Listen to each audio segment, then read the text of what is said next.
We have been monitoring developments out of Utah in the case of the man accused of killing Charlie Kirk. Let's go to Andres Gutierrez, who is live in Washington County, Utah. Andres, what did we learn from the sheriff today?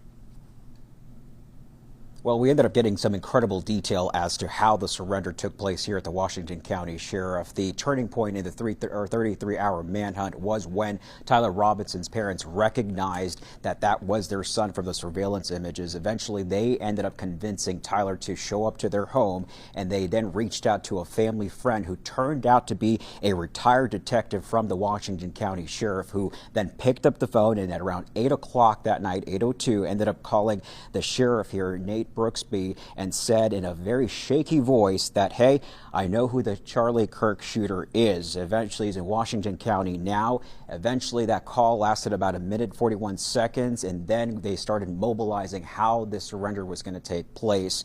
The sheriff then called his counterpart up in Utah County, the center of where the search was happening, Mike Smith up there, and the sheriff up there, incredibly shocked, couldn't even believe what was going on. But Sheriff Brooksby ended up telling the sheriff up there that this individual, the retired detective, is very credible, and they ended up coming up to terms of how the surrender was going to take place. Apparently, Tyler was very fearful, did not want a SWAT raid to occur, and was fearful of being shot, so they ended up making some conditions, and here's why they did so. He knew he was going to get caught. He didn't want a big SWAT team hitting his parents' house or his apartment.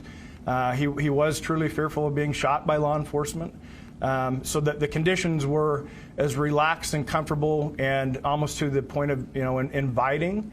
And if at the end of the day we accomplish him surrendering peacefully on his own, I'm gonna make some concessions to make that happen.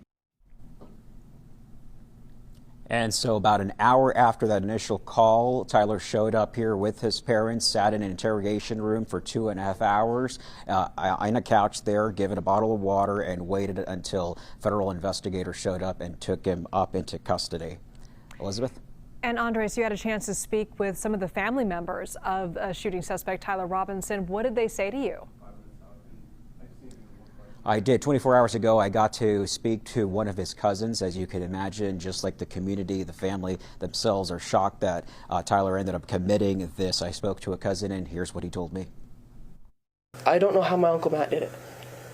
Like, I know that if I had a kid, that's the world's most hardest decision to do.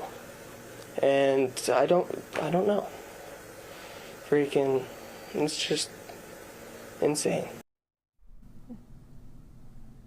And not only is the family commending the parents for going ahead and giving up their son, but again, right now prosecutors have built up this death penalty case. So if convicted down the road, it is possible that Tyler Robinson could be facing a firing squad here in the state of Utah. Elizabeth? Andres Gutierrez, thank you so much for that update.